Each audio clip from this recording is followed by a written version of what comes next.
All right, in this video right here, what we're going to be doing is showing you how to go about going on the internet and getting the files required for your Xbox so that we can bring all the functionality back up to par for the Xbox, as well as release the new features that we're looking to gain access to for doing some of the things we talked about in the introductory video.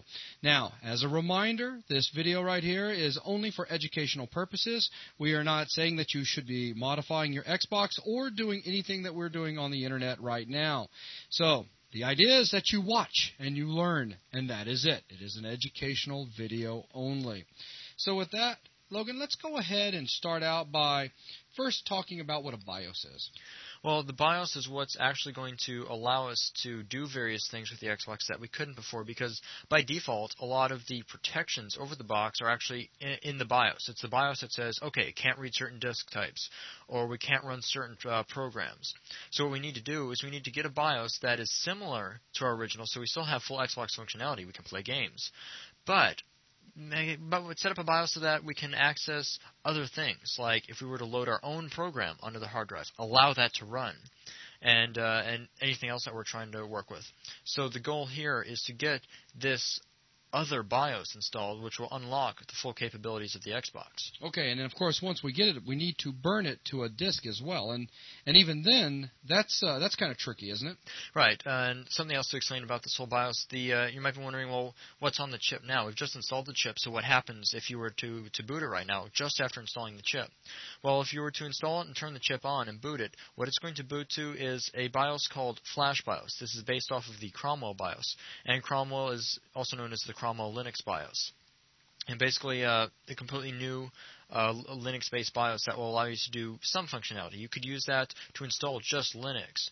Or what the Flash BIOS is specifically for is reading in a DVD or CD, depending on your DVD drive type, reading a BIOS file off of the drive, and then flashing it to the mod chip. So this is where you can take this current Flash BIOS, and that's all Flash BIOS can do. You're not going to, with Flash BIOS enabled, you're not going to be able to play games or access the hard drive or anything. Its only job is to reflash the BIOS. Okay, very good. So, real quick, back to the CD. Special kind of CD, DVD that's required here? Right. Depending on your DVD drive type, there may be some media formats that it can and cannot read. Most Xbox drives will not read CDRs. There's some Samsung drives might be able to, but for the most case, the Thomson drive, which is the most popular, cannot read CDRs. They will read some brands of CDRWs if burned very slow at, say, 4x. For example, some Thomson boxes might read Memorex CDRWs. Also, with a Thomson drive and probably most others, a DVD-R should work just fine, or possibly a DVD-RW.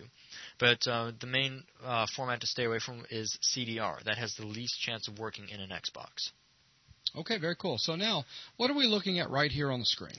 Well, we're looking at the site Xbox Scene. And this is a great information resource of just about anything Xbox and mod related. Basically, what we're going to show here is how you would get some more information, because you may be wondering, okay, so I need this new BIOS that I don't have. Where do we go to get it? Well, Xbox Scene has a tutorials section, and in there they have tutorials covering everything, not just doing various things to the hardware itself, but also a ton of software-related things, as well as going in there and actually logging into the place that you would go to get the files, this new BIOS for your Xbox. So just dig around on there. I guess we need to mention the actual place that you need to look for that's going to have this BIOS file. Probably a good idea. And that is known as Xbins, one word. After digging around on the Xbox Scene tutorials, it should be very easy to find, as I have a reference of exactly how that works, how you go about finding the files you need. So really, once you've gone through, found the tutorial on Xbox Scene, found the file you need, and have downloaded it, what you're going to end up, or the file you're going to have, is this replacement BIOS. And now you need to burn this to media so you can get it on the Xbox. For information on how to do that, we can go over to teamexecutor.com. That's TEAMXECUTER. Is the way it's spelled. And on this is the official manufacturer site of the mod chip, if you will. Over on the left-hand side, we have, under documentation, we have tutorials. And under there, we have Beginner's Guide to Flash BIOS. And this will tell you, has more information about Flash BIOS itself, as well as everything you need to do to get everything set up. So the first tutorial that they go through is creating the BIOS image.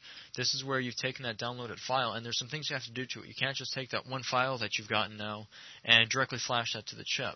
That's because it won't entirely fill a full bank of the chip, and it won't work. So you need to go through this tutorial, and this software that they're using is available on their site. And they explain how you go through and you take that file and actually load it in so that it'll fill both banks of your chip, and how to save it back. And with this, you'll end up with a file that can be flashed to the chip. And other tutorials, they show how to set it up. So if you're burning a CD or a DVD with Nero, exactly what you need to do, what settings you need to get, because a lot of these settings are very critical. If one of these are set differently, the Xbox will not be able to read the disc. So they go through on exactly how you need to set up the disc and other files you need to put on. Like, for example, you actually have to put a 100 or so meg file on the disk to make sure that there's enough data that the DVD drive will actually pick up on it in the first place. And then they go in and cover how to actually use that disk and what to expect from Flash BIOS. So when the Xbox boots up, it'll boot to a screen similar to this, which we'll see in just a moment when we boot ours. And it'll go through and they explain exactly what Flash BIOS is going to be expecting and how it will work as it's reflashing the chip with the new BIOS. So really, once you've gone through all of that, after following these tutorials, and of course you'll see us actually go through and flash the chip we've got. So with that, you'll have the new BIOS that you need, which will unlock all the capabilities of your Xbox. Okay, so with that, we've already got a CDRW set up and ready to rock and roll. So that's really going to wrap up this lesson here. Yes, there is a little bit of reading that everyone is going to have to go out and do. These tutorials have already been put together for you, and you'll need to basically gather all that information, and then in the next video, you can continue watching where we will pick up using our CDRW to flash the BIOS. So that's going to wrap up this lesson. Thanks, everyone.